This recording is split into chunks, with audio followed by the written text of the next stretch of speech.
Hello everyone, and welcome to my Duel Today official news channel. I hope everyone is having a wonderful day. Before we begin, please hit the subscribe button and give this video a thumbs up.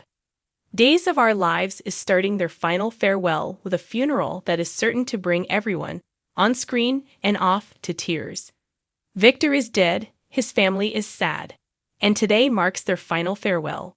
The Kiriakis family may be mourning together at the moment, but their bond is already fraying.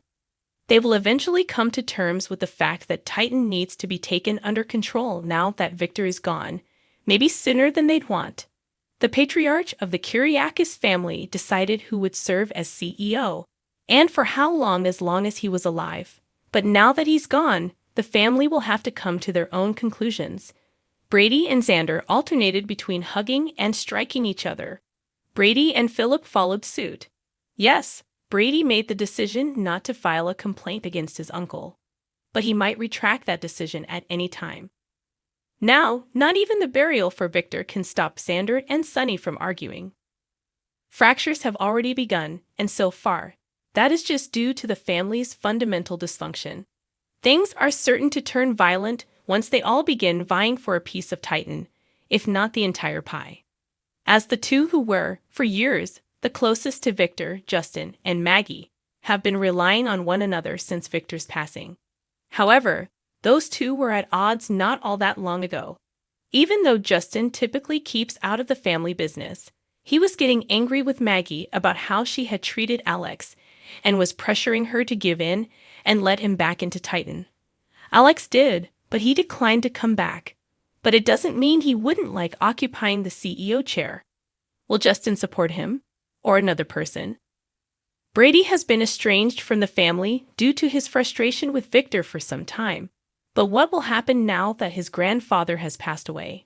Will he reapply for the CEO position? Xander, how about him? He has undoubtedly desired it. In between breakdowns, Philip has managed the business while Sunny has tried his hand at it. Maggie, however, was the final person Victor placed in command, and she has displayed astounding ability as she has exercised authority with an iron, yet still somehow perceptive, fist. With Victor gone, though, will she even want to remain at Titan? Perhaps, but perhaps not. Vivian is another option. When she reappears, you can guarantee that she will have a strategy in place to regain control over Titan, even if it means obliterating every member of Victor's family in the process. She would also undoubtedly enjoy firing Maggie from the organization. Would she try including Philip into her plan? Or simply invite Stefan from the Dimmeras over to blow everything up? As if Victor's family doesn't already have enough to deal with without the Dimmeras adding to their troubles. In other words, if you thought they fought before, you ain't seen nothing yet. On Days of Our Lives today, Victor's loved ones bid him farewell. As requested by Justin's uncle, the memorial service was intimate and unstructured. They held it right outside the Kiriakis tomb, where Victor and his cherished daughter, Isabella, will soon be buried. Small or not, the program did manage to bring in a few returns. On the podcast for Soap Opera Digest, Rachel Melvin said, "I didn't realize how many people had come back for that episode specifically. And until she arrived at the memorial set, nothing had changed regarding it.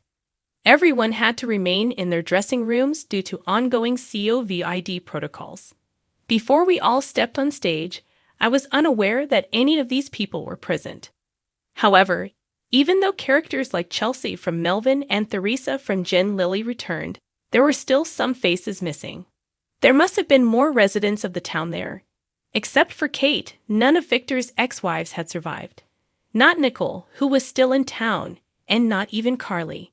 Jamie Giddens, a former Days of Our Lives writer, recognized that a large burial would have been beautiful, but that Victor ultimately preferred a more private memorial was, tragically, for practical reasons.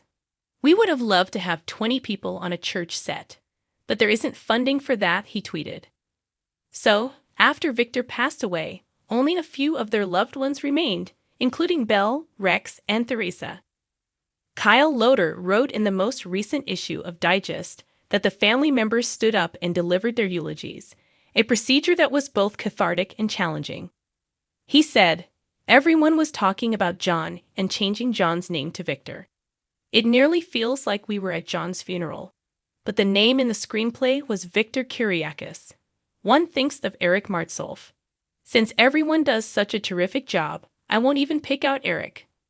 Therefore, the tears we saw on Brady's face when he sat down after talking about his grandfather were probably both Martsolf's and those of his character. According to Paul Telfer, who played the role, it was extremely impossible to portray Xander grieving Victor rather than Paul grieving Aniston. "You can imagine how difficult it is for some of them," he continued, "because there are many people who knew John for a lot longer than I did. Everyone's emotions were high that day, and even when you aren't trying to hold back tears, it is difficult to complete the notoriously demanding soap opera filming schedule. While filming everything in lengthy takes may have been challenging at first, the cast may not have appreciated the value of the fadeaways that joined the eulogies. She had been requested to bring Chelsea back for the show, had the material, and only realized the night before she was to memorize a full funeral address, as Melvin explained on Digest's podcast.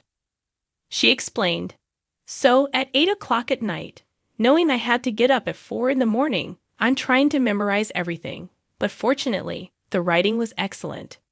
Staying in your head is just so much simpler when the writing is fantastic." In line of the foregoing, her call time the following morning was 6:30, and she had to be prepared to move and deliver her eulogy, which meant I had to stand up in front of my acting peers and perform. And she had a great anxiety about that. Melvin, however, chose to confront it head-on rather than run away from it. He stood up in front of the memorial ceremony and declared, "I want you all to know, this is my worst fear in life, and I didn't have this monologue until last night, so I want you all to please be gentle." And everybody was really encouraging.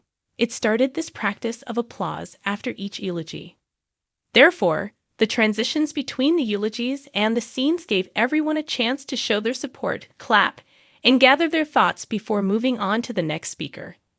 There was no disputing that the feelings we witnessed were genuine, even though the funeral may have been a little smaller than days of our lives may have once been able to handle. Whether it was challenging or not, Melvin adds, the camaraderie and family support was so great, and hearing that the cast was there to support one another as they said their final goodbyes made us ecstatic. If you like and love this channel and want to get more update about it, then do follow our page and subscribe, and do not forget to press the bell icon for more update news. Till then, stay with us. Thanks for watching if you liked this video. So please don't forget to subscribe my channel and don't miss any update.